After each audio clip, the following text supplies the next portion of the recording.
محمدا المصطفى وعلى آله أولي الصدق والصفاء والوفاء أما بعد فقد قال الله تبارك وتعالى في القرآن المجيد والبرهان الرشيد قل إن الموت الذي تفرون منه فإنه ملاقيكم ببركتي إن الله وملائكته يصلون على النبي يا أيها الذين آمنوا صلوا عليه وسلموا تسلیما.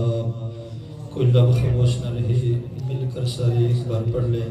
اللہم صلی علی سیدنا و مولانا محمد وعلی آل سیدنا و مولانا محمد وبارک وسلم وصلی علیہ. بندے کافی زیادہ آواز تھوڑی ہے، کوئی دائیں بائیں سامنے کوئی ایسے چہرے جنہوں نے آواز سننے واسطے ایسا ترسنے ہیں. کنجوسی نہ کرو، کملی والے آقا نہ ذکر وریا درود پاک پڑھنے ہیں تو محبت نہ سارے قریب پڑھو. السلام علیکہ یا سیدی یا رسول اللہ وعلا آلک و اصحابک یا خاتم النبیین. الصلاة والسلام علیکہ یا سیدی یا رسول اللہ وعلا آلک و اصحابک یا سراجا و قمرا منیرا. حمد و صلات کے بعد نہایت ہی واجب الاحترام علماء کرام اور آج کی اس ہماری بزم کو اور رونق بخشنے والے اس علاقے کی جانی پہچانی شخصیت جناب حافظ طاہر اسلم صاحب، آپ تشریف لائے. ہم دل کے تاگرائیوں سے آپ کا شکریہ ادا کرتے ہیں. آپ نے رونق بخشی. علماء سٹیج کی زینت، ہمارے ماتھے کی جرمٹ، انہوں نے بھی قیمتی وقت نکالا، تشریف لائے. اللہ سب کو درین کی صحت عطا فرمائے. مسجد میں تشریف فرما مشاکر رسول صلی اللہ علیہ وسلم. ایک شعر مجھے یاد آ رہا ہے، ایک عالم صاحب پڑھتے ہیں کہ یہ بزم میں ہے جام جم نہیں، یہ بزم میں ہے جام جم نہیں، یہاں کوئی کسی سے کم نہیں. ہر آنے والا شخص یقین جانے کہ اللہ کا آپ پر خاص فضل ہے، خاص کرم ہے. یہ پرفتن دور ہے، ہر شخص نے دوڑ لگائی ہوئی ہے. دوڑتے دوڑتے اچانک ایک گڑھا آئے گا جس میں جا کے ہم گریں گے، تب جا کر اس سفر کا جو ہے انتہا ہو جائے گی. جیتے جی یہ سفر مک نہیں رہے، یہ ختم نہیں ہو رہے. اللہ فرما رہا ہے اے محبوب آپ فرما دیجئے ان الموت الذی تفرون منہ، جس موت سے تم بھاگ رہے ہو، جس موت سے تم فرار ہو رہے ہو، فإنہ ملاقیکم، ایک نہ ایک دن تم نے اس موت سے ملاقات ضرور کرنی ہے. اور موت ایک اٹل حقیقت ہے.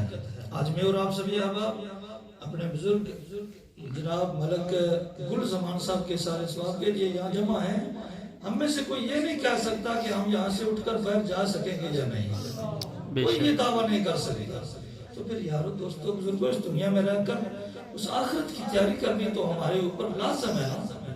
اللہ رب العزت نے ارشاد فرمایا تم نے ایک نہ ایک دن موت کا ذائقہ ضرور چکھنا ہے. وہ موت کیا ہے؟ اے حدیث کی روشنی میں کریم آقا صلی اللہ علیہ وسلم ارشاد فرماتے ہیں، فرماتے جب ایک بندہ مومن جس نے زندگی اللہ اور اس کے رسول کی اطاعت میں گزاری ہوتی ہے، فرمایا موت ویسے تو ہر مسلمان کے لیے تحفہ ہے. ہم تو شاید اس موت کو پتہ نہیں کیا سمجھ بیٹھے ہیں، پر اللہ کریم نے ہمارے لیے یہ زندگی، موت، یہ سارے معاملات یہ بے فائدہ نہیں بنائے. یاد رکھیں ایک بوڑھا شخص جسے 10 سال 20 سال بیماری کے عالم میں اسے چرپائی پر بیت جاتے ہیں، اس سے جا کے پوچھے کہ موت کتنا ایک عظیم تحفہ ہے.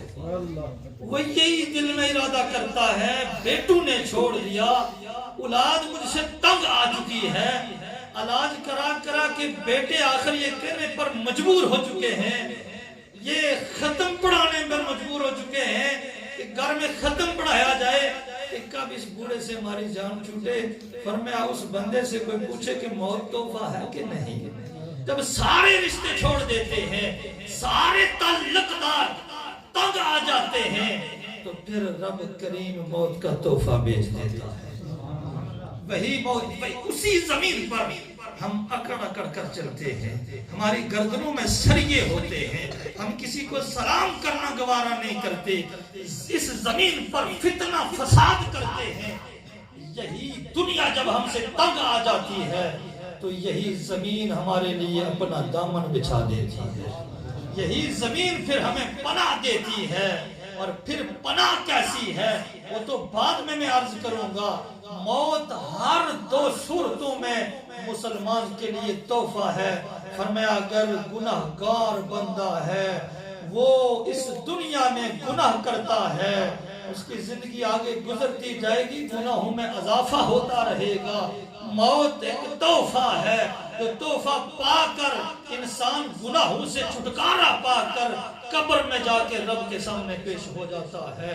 اگر انسان نیک ہے، اگر پرہیزگار ہے، اس کی زندگی اللہ اور اس کے رسول کی اطاعت میں گزر رہی ہے، تو فرمایا مومن کے لیے پھر موت پھر تحفہ ہے۔ اس نے دنیا میں نیک اعمال کیے، اللہ اور اس کے رسول کی اطاعت کی، قبر میں گیا، وہاں پر جا کر رسول اللہ کی زیارت کرے گا، مومن کے لیے یہ بھی تحفہ ہے۔ لیکن احباب دی وقار کریم آقا صلی اللہ علیہ وسلم نے دو بندوں کا ذکر مومن کا بھی فرما دیا اور گناہگار کا بھی فرما دیا۔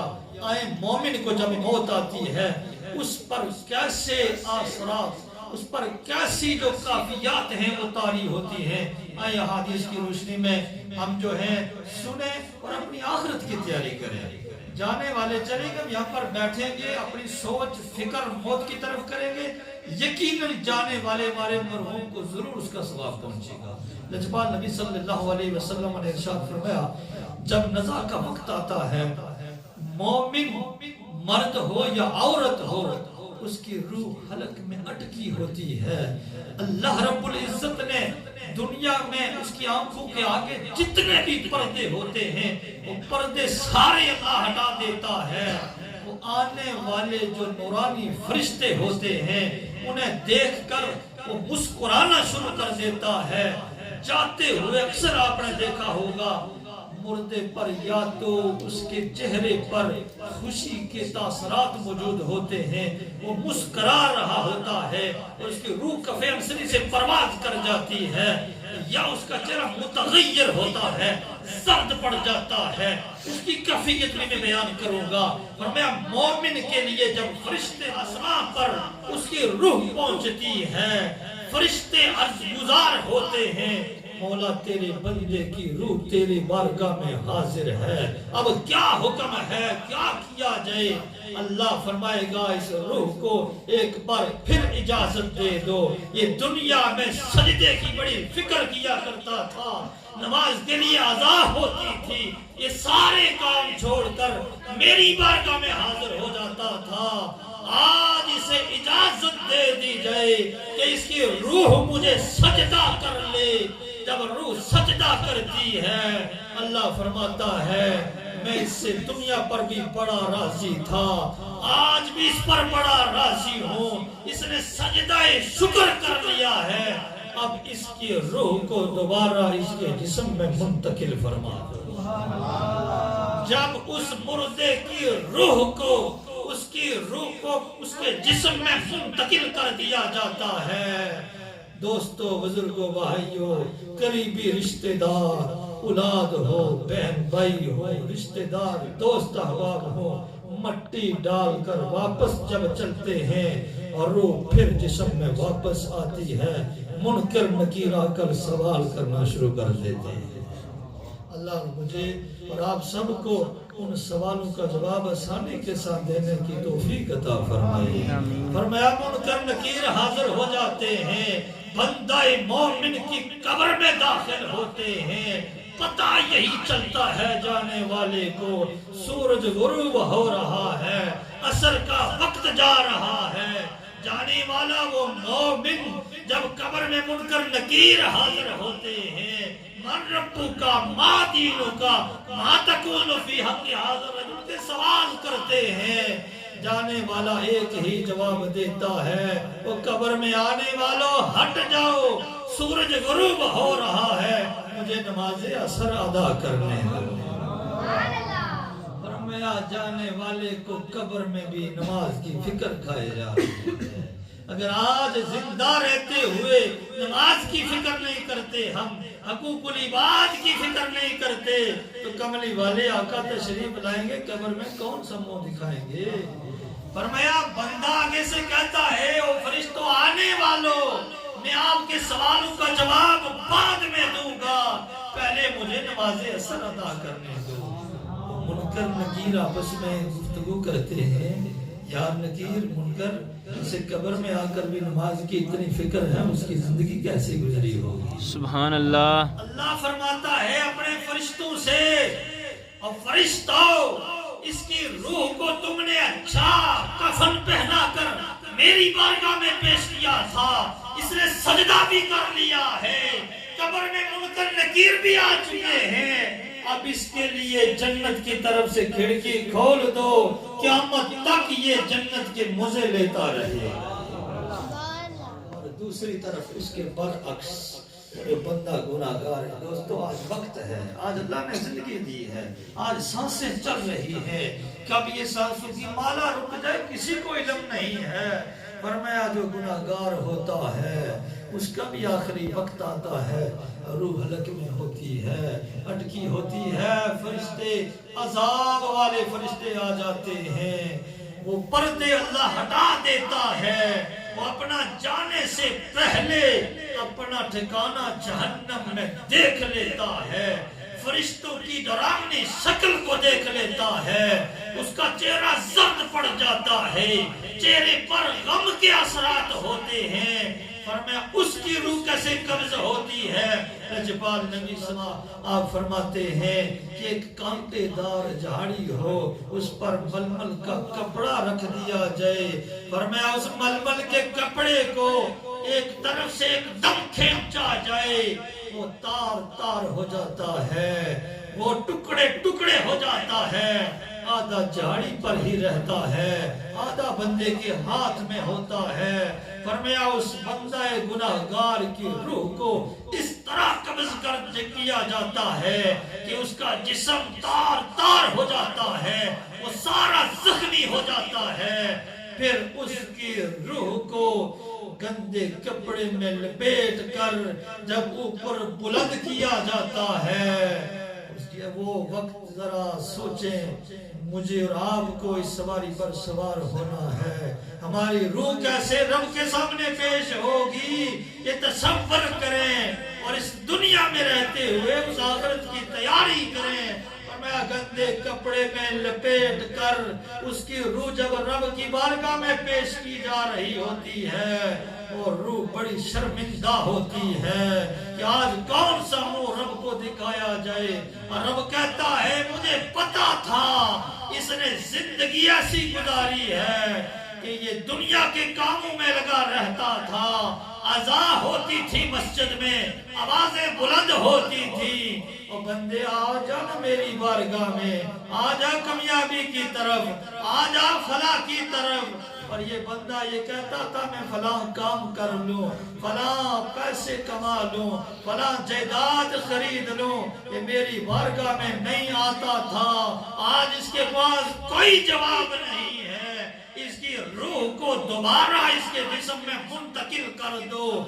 فرشتے پھر کیسے قبر میں آتے ہیں؟ فرمایا وہ بڑی ڈراؤنی شکل کے ساتھ، جس طرح بارش ہوتی ہے، بجلی کڑکتی ہے، اس طرح کی کڑک آواز لے کر اس کی قبر کو آ کر کھودنا شروع کر دیتے ہیں، آتے ہی کہتے ہیں مر ربو کا، اس نے دنیا میں رب کو پہچانا نہیں، رب کے احکامات کو سنا نہیں، اس پر عمل نہیں کیا، اس کی تلاوت کرنے والے قاریوں پر وہ انگشت تنقید اٹھاتا رہا، ان پر بھی وہ اپنی زبانیں کستا رہا، نہ اس نے اللہ کے احکامات کو پہچانا، نہ اللہ والوں کے ساتھ چلا۔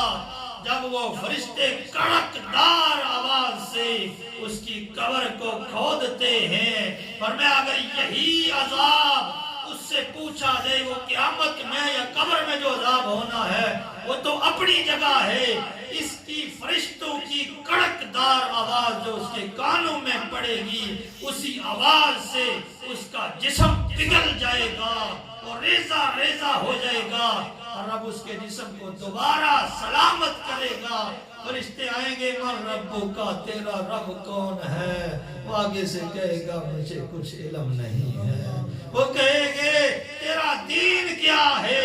اس نے دنیا میں دین سمجھا نہیں، دین کا علم حاصل کیا نہیں، اپنی اولاد کو دین سکھایا نہیں۔ وہ آگے سے خاموش ہو جائے گا۔ وہ سامنے کھڑی ہستی جو آئے سر سجدے میں ہے، وہ ربی اغفر لی امتی امتی کی صدائیں بلند کرتے رہے، دنیا میں وقت بسر کیا، غاروں میں نکیلے پتھروں پر سر رکھ کر امت کے لیے دعائیں کرتے رہے، معراج پر جاتے ہوئے خوشی کا موقع ہے، پھر بھی توقف کر کے امت کے لیے دعائیں کرتے رہے۔ ہم اولاد کے لیے کیا کیا کر رہے ہیں، جھوٹ بول رہے ہیں، کیا کیا چکر فراڈ تو کر رہے ہیں، فرمایا یہ اپنا جسم ہی اپنا نہیں رہے گا، یہی گواہی دے گا، یہ ہاتھ بول پڑیں گے۔ اللہ پوچھے گا بندے دنیا میں کیا کیا ہے، بندہ خود زبان سے خاموش ہو جائے گا، یہ ہاتھ بول پڑیں گے، مولا میرے ساتھ اس نے فلاں شخص کو تکلیف دی تھی، یہ قدم بول پڑیں گے، مولا میرے ساتھ چل کر اس نے فلاں کو تکلیف دی تھی، یہ سارے جسم کے اعضاء بول پڑیں گے۔ ہمارا جسم ہی اپنا ساتھ نہیں دے گا تو پھر یہ اولاد، یہ رشتہ دار، یہ برادری جن کے لیے ہم جو ہے گناہ کرتے ہیں، یہ کہاں ہمارا وہ خیال رکھیں گی؟ وہاں پر ہر شخص دنیا میں رہتے ہوئے آخرت کی فکر کرے، آخرت کی تیاری کرے، اور تیاری کرنے کے بعد پھر جو ہے ہم کسی سے کہتے ہیں جی نماز پڑھو، آگے سے جواب میں اللہ بڑا رحیم ہے، اور اللہ رب بڑا رحیم ہے تو شاید ساتھ وہ یہ بھی فرما رہے اِنَّ بَطْشَ رَبِّكَ لَشَدِيدٌ، فرمایا جب میری پکڑ آ جاتی ہے تو پکڑ بڑی سخت ہے۔ ہم نے کئی لوگ دیکھے ہیں بڑے بڑے شازور قسم کے جو مرد تھے، جو زندہ رہتے ہوئے اپنے کپڑوں پر مٹی بھی نہیں پڑنا دیتے تھے، ان کے ہم نے حشر دیکھے ہیں، کیسا حشر ہوتا ہے، وہ پخانہ بھی کپڑوں میں نکل رہا ہوتا ہے، اور وہ شازوری، وہ جان، وہ خون وہ ختم ہو جاتا ہے، وہ چہرے کی خوبصورتی ختم ہو جاتی ہے۔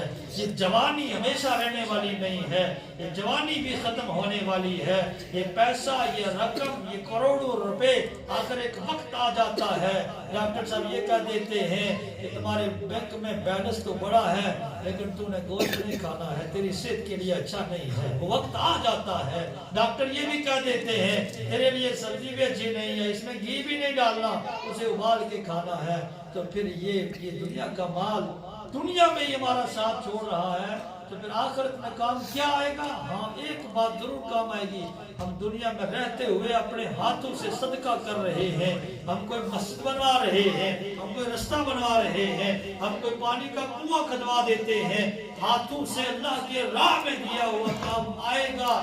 جو ہم بچا کر رکھ رہے ہیں شاید وہ ہمارے کام نہ آ سکے۔ کریم آقا صلی اللہ علیہ وسلم کے ایک صحابی ہیں، سعد نام ہے، کریم آقا صلی اللہ علیہ وسلم کی بارگاہ میں حاضر ہوئے، یا رسول اللہ صلی اللہ علیہ وسلم میری ماں کا انتقال ہو چکا ہے، میں اپنی ماں کے نام پر ایک کنواں کھدوانا چاہتا ہوں، کیا اس کا ثواب میری ماں کو پہنچے گا؟ جبال نبی صلی اللہ علیہ وسلم نے جی ہاں ضرور پہنچے گا، آپ چشمہ کھدوائیں۔ سعد رضی اللہ تعالیٰ عنہ نے ایک پانی کا کنواں کھدوایا اور اس کا نام رکھ دیا حاضی ام سعد، فرمایا یہ سعد کی ماں کا کنواں ہے۔ رجبال نبی صلی اللہ علیہ وسلم نے فرمایا جب تک اس کنویں سے لوگ پانی پیتے رہیں گے، لوگ اپنی پیاس کو بجھاتے رہیں گے، سعد کی ماں کو اس کا ثواب ملتا رہے گا. کیوں نہ ہم دنیا میں ایسے کام کر کے جائیں, کیوں نہ ہم دنیا میں ہی یہ اللہ کا گھر تعمیر کر کے جائیں, کیوں نہ ہم دنیا میں رہتے ہوئے ہی اپنے اڑوس پڑوس میں ایسے حقدار لوگ ہیں جو ہاتھ پھیلانا گوارا نہیں کرتے, کیا ہم ان کا حق انہیں پہنچا کر دنیا میں جب ہم چھوڑ کر جائیں تو پھر وہاں پر یہ جو مال ہے اللہ کی راہ میں خرچ کیا ہوا یہ کام آئے گا. ادروائز یہ دنیا میں جتنے بھی ہم لغو کام اور فضول کام کے لیے پیسہ خرچ کرتے ہیں یہ الٹا ہمارے لیے عذاب بن جائے گا, یہ الٹا ہمارے لیے قبر میں جو ہے یہ تکلیف دہ ثابت ہوگا. دنیا میں رہیں تو اس طرح کے جائیں تو پیچھے کو اچھے لفظوں سے یاد کریں کہ فلاں شخص تھا, بڑا ہی اچھا انسان تھا. ہاں ایک اور بات ہے, رجبان نبی صلی اللہ علیہ وسلم نے بھی فرمایا بعض کا جب بندہ دنیا کو چھوڑ کر چلا جاتا ہے کوئی سخت دل ہی لوگ ہوتے ہیں تو اس کی برائیاں پیچھے کرنا شروع کر دیتے ہیں, ورنہ نرم دل لوگ مومن کبھی بھی جانے والے کی برائی بیان اس لیے نہیں کرتا کہ ہم نے بھی اس دنیا کو چھوڑنا ہے. عیب ہمارے اندر بھی موجود ہوتے ہیں, اللہ پردے ڈالنے والا ہے اور فرمایا جو شخص کسی بندہ مومن کے عیب پر پردہ ڈالتا ہے فرمایا قیامت کے دن رب فرما رہا ہے کہ میں اس کے عیبوں پر پردہ ڈالوں گا. فرمایا دنیا میں رہتے ہوئے آپ کوشش کریں, انسان کے بس میں کوشش ہے, انسان کے بس میں یہی ہے کہ وہ نیک کام کا ارادہ کر کے اسے کرنا شروع کر دے, پھر اللہ اس کا اجر کیسے عطا فرماتا ہے جب آنکھ بند ہوگی تو اس کا پتہ چلے گا. آپ کے لیے بس یہی پیغام ہے. علماء بھی تشریف فرما ہے اپنی اپنی ہم ذمہ داری نبھانا شروع کر دیں, اور ہماری سب سے اول ذمہ داری جو ہے وہ کیا ہے کہ ہم 5 وقت کی نماز پڑھیں. 5 وقت کی نماز کے ساتھ ساتھ بس وہ کام نہ کریں. سب سے بڑا منصف انسان کا اپنا ضمیر ہوتا ہے. میں کہتا ہوں کسی سے پوچھنے کی ضرورت ہی نہیں پڑتی, جب کوئی بھی ہم کام کرتے ہیں تو اگر نیک کر رہے ہیں تو ضمیر مطمئن ہوتا ہے, بس سمجھ رہے وہ اللہ کی بارگاہ میں مقبول ہے وہ عمل ہے. اگر برا کام کر رہے ہیں چاہے کوئی بھی ہو, وہ گن کے کیا بتایا جائیں کہ کون کون سے عمل برے ہیں, یہ ضمیر انسان کو جوڑتا ہے ایک بار کہ یہ جو تو کام کرنے لگا یہ تیرے لیے ٹھیک نہیں ہے. بس اپنے ضمیر کو منصف بنا کر یہ اپنے ایمان کو پختہ کر کے ایسے عمل کریں تاکہ قبر میں جا کر کملی والے آقا صلی اللہ علیہ وسلم کو بھی منہ دکھا سکیں اور اللہ کے سامنے بھی ہم نے پیش ہونا ہے, وہاں بھی ہم سرخرو ہو سکیں. دعا کرتے ہیں کہ اللہ رب العزت آج ہم سب کا یہاں پر مل بیٹھنا, ہمیں جو ثواب ملا ہم یہ ملک الزمان صاحب کو احسان کریں گے. اللہ رب العزت ان کی قبر پر اپنی لاتعداد رحمتوں برکتوں کا نزول عطا فرمائے. آمین. ہماری خوش قسمتی یہ ہے کہ ہم ایک ولی کامل کے پڑوس میں بیٹھ کر اللہ کے گھر میں اللہ کا ذکر کر رہے ہیں.